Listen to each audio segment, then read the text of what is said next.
Assalamualaikum warahmatullahi wabarakatuh. Selamat pagi, selamat siang, selamat malam, salam sejahtera untuk kita semuanya.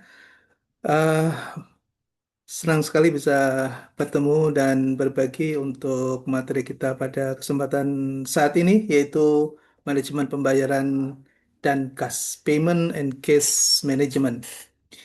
Saudara sekalian, kita nanti akan mencoba untuk mengurai bagaimana kita mampu untuk bisa mengendalikan, merencanakan, mengendalikan, dan sekaligus untuk mengatur, arrange salah satu dari aset yang sangat berharga yang dimiliki oleh suatu perusahaan, yaitu uh, aktiva lancar kita atau aktiva produktif kita. Karena dalam komposisi balance sheet yang kemudian mampu menghasilkan secara langsung mengenerate income adalah di aktiva lancar. Nah, di aktiva lancar ini ada dua komponen instrumen penting atau akun yang perlu menjadi perhatian khusus karena dia menjadi jantung dan menjadi darah bagi perusahaan atau entitas yang melekat di dalamnya, yaitu cash ya, dan piutang. Nah, ini yang menjadi concern kita yang akan kita bahas bagaimana uh, kita akan mematchingkan antara kewajiban jangka pendek kita yang memang harus kita penuhi untuk menjaga reputasi dari suatu perusahaan dan tentunya menjadi sumber dari pembayaran adalah berasal dari sebelah kiri, yaitu cash kita dan piutang serta yang setara dengan cash, yaitu uang yang ada di bank yang kita tabung, ya. Nah, saudara sekalian, ada beberapa isu yang terkait dengan manajemen pembayaran dan kas ini, yaitu yang pertama adalah likuiditas. Kemudian kita akan bicara tentang tadi ya, menjaga likuiditas agar kemampuan perusahaan untuk memenuhi kewajiban jangka pendek itu bisa tetap terpenuhi dengan baik. Lalu kemudian tentunya ada uh, ada risiko yang akan kita hadapi ketika kita nggak mampu melakukan matching, mematchkan antara ketersediaan dana kita dengan kewajiban yang harus kita penuhi. Satu sisi yang lain adalah isu tentang profitability, yaitu bagaimana dari dana yang kita miliki itu, yang kita simpan di bank atau dalam bentuk cash, itu sebetulnya memiliki profit opportunity ataupun sebaliknya menjadi loss opportunity. Nah, disinilah kita harus bisa mengatur bagaimana agar perusahaan bisa tetap mendapatkan hasil yang optimal ya dengan dana yang dia miliki, dan tentunya dia tetap bisa menjaga reputasi dan risiko dalam rangka untuk memenuhi kewajiban jangka pendeknya. Baik, sedikit perkenalan dari saya. Saya adalah Ahmad Subagio. Kebetulan saat ini menjadi dosen tetap di Universitas Muhammadiyah Jakarta dan mendapatkan kepercayaan untuk menjadi wakil rektor bidang 3 di Universitas Koperasi Indonesia, IKOPIN, Jatinangor, dan beberapa profesi profesional yang saat ini mendapatkan amanah, yaitu di PT Asuransi Takaful Umum sebagai komisaris independen, kemudian di PT Akulaku Finance Indonesia (AFI) sebagai komisaris independen, dan di PT Synoptech perusahaan teknologi sebagai komisaris independen, dan beberapa konsultan di perusahaan yang ada di Indonesia, baik di BUMN maupun di perusahaan swasta. Eh, itu sedikit perkenalan dari saya. Mohon izin saya lanjutkan. Eh, kita akan melihat bahwa beberapa yang nanti akan kita bahas antara lain adalah peran strategis dari Treasury, karena ini adalah salah satu pusat kontrol keuangan perusahaan yang nanti akan mampu untuk bisa bagaimana berpikir mengefisienkan dari dana, kemudian mengoptimalisasi peran dan keuntungan dari dana yang kita miliki, dan tentunya akan mengatur dan mengelola uh, bagaimana bisa memenuhi kewajiban jangka pendeknya. Ya, kemudian yang kedua adalah tentang cash management, bicara tentang cash in dan cash out yang harus balance gitu ya. Kemudian bicara tentang tiga pilar utama cash management, yaitu bicara tentang likuiditas, risiko, dan profitabilitas. Lalu kemudian bagaimana kita sedikit memahami tentang perjalanan dari sistem pembayaran kita ya dari mulai tradisional sampai sekarang berbasis blockchain. Lalu kemudian yang terakhir adalah posisi dari treasury ya di dalam organisasi. Baik, kita masuki peran strategis dari Treasury. Treasury ini adalah merupakan salah satu mungkin tidak setiap organisasi bisnis memiliki unit Treasury ini karena dia terkadang dirangkap pekerjaannya oleh CFO ya, uh, oleh Chief Financial Officer atau Direktur Keuangan yang biasanya dia juga memiliki struktur organ pendukung yang membantu memberikan informasi. Namun di beberapa lembaga yang memang bergerak di sektor keuangan, Treasury ini menjadi salah satu unit penting yang mendukung fungsi dari Direktur Keuangan. Eh, Mungkin kita bisa mulai dari sebelah kiri. Fungsi treasury ini adalah bagaimana dia bisa memastikan ketersediaan kas ya lembaga untuk lembaga atau perusahaan yang dia kendalikan. Kemudian yang kedua adalah isu tentang manajemen pendanaan.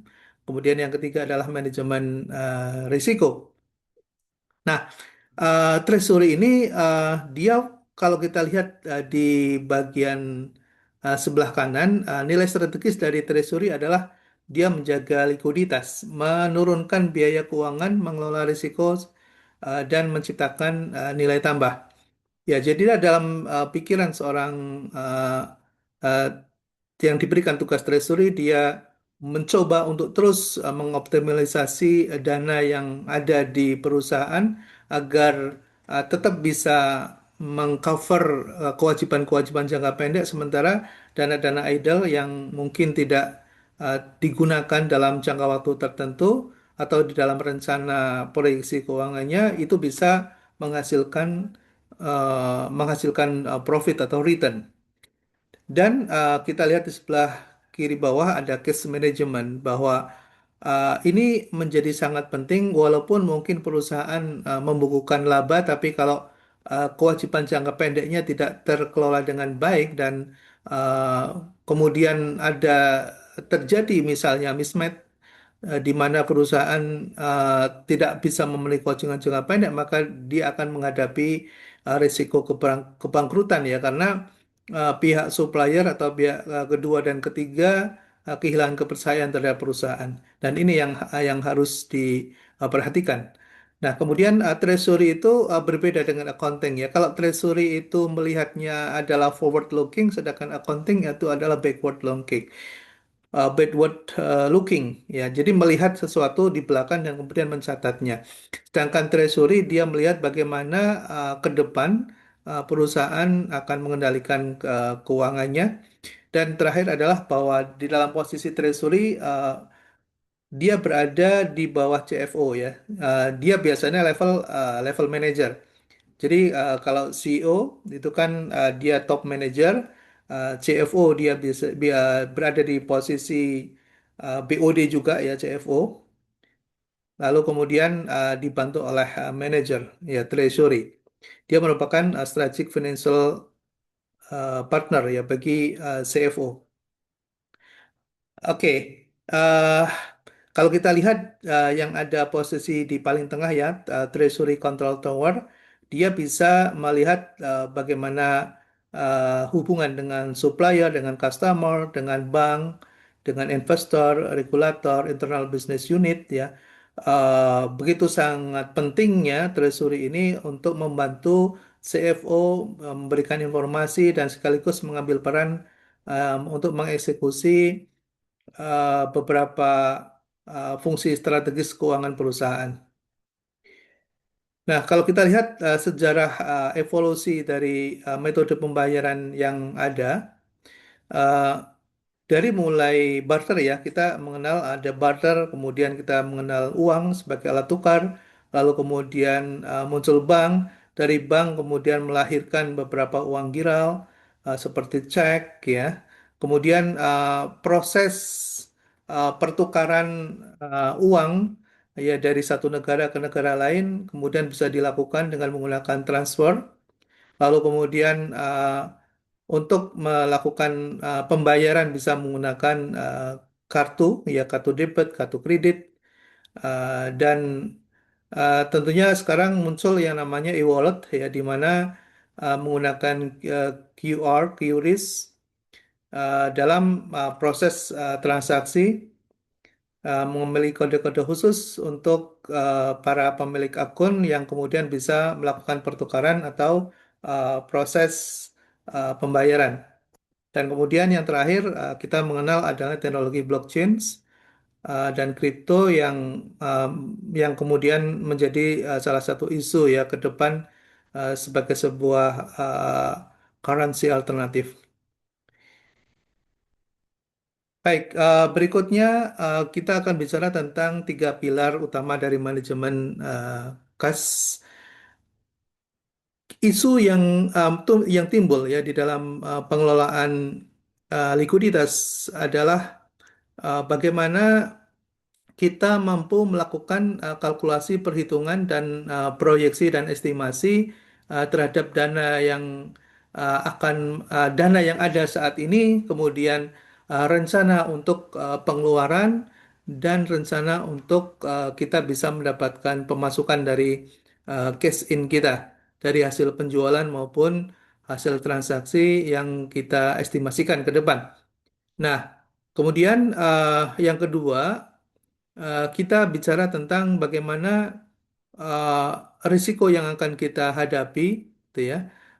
Selain bicara tentang mengelola cash in dan cash out, juga isu tentang bagaimana mengoptimalisasi dana yang kita miliki, baik berupa cash, dana yang kita simpan di lembaga keuangan maupun piutang, ya, yang kita akan terima dari pihak customer ya. Nah, kemudian isu-isu yang praktek dalam manajemen cash, kita akan bicara tentang perencanaan, pengelolaan, optimalisasi saldo, pengelolaan pembayaran dan pengendalian serta pelaporan.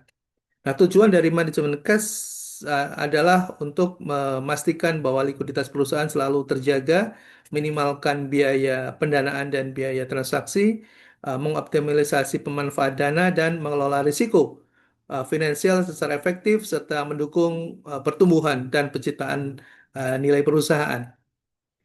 Sebagai contoh, dalam implementasi dari cash management ini adalah forecasting, ya bagaimana kita memproyeksikan dan meramal uh, n- dana yang akan kita keluarkan dan dana yang akan kita terima.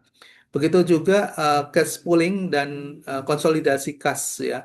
Kalau kemudian kita sudah memiliki beberapa cabang misalnya yang di mana cabang juga mendapatkan otorisasi kewenangan menerima transfer atau pembayaran dari customer.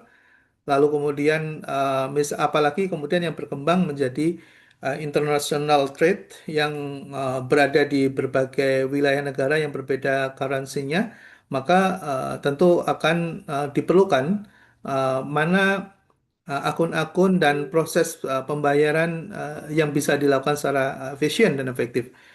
Dan kemudian penempatan cash kini juga menjadi isu karena kalau kita kemudian tidak memperhatikan bahwa setiap dana yang kita tempatkan itu mampu menghasilkan return, maka tentunya ini akan mengurangi uh,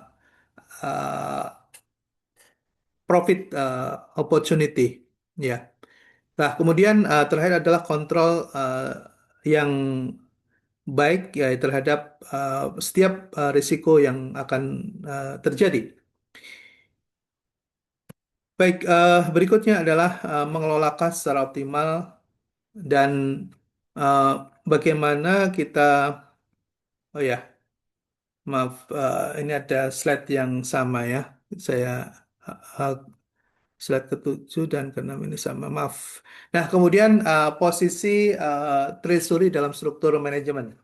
Ya, posisi treasury dalam struktur manajemen. Kalau kita lihat di dalam struktur ini, treasury berada di bawah CFO ya. Nah, CFO ini biasanya di bawah direktur utama. Jadi kalau kita lihat ini adalah top manager, kemudian di sini ada middle dan di sini ada manager. Jadi treasury itu levelnya adalah semacam group head, level manager ya di dalam perusahaan. Nah, lalu kalau kita bertanya keterkaitan antara treasury dengan unit yang lain, tentunya treasury akan berkaitan erat ya dengan bidang operasional, dengan penjualan, dengan investasi dan bank dan lembaga keuangan. Lalu dia akan mendapatkan posisi yang sangat strategis ya. Kenapa? Menjadi mitra bagi CEO dan CFO dalam pengambilan keputusan, memberikan insight keuangan untuk pertumbuhan bisnis, meningkatkan daya saing melalui efisiensi keuangan, dan menjaga keberlanjutan bisnis dalam jangka panjang. Baik, demikian kurang lebihnya sebagai pengantar dan sekaligus juga kita nanti akan masuki pada materi session yang kedua. Kita tetap stay on untuk bisa mendapatkan materi secara komprehensif sampai pada season ke-7. Terima kasih, selamat siang. Assalamualaikum warahmatullahi wabarakatuh.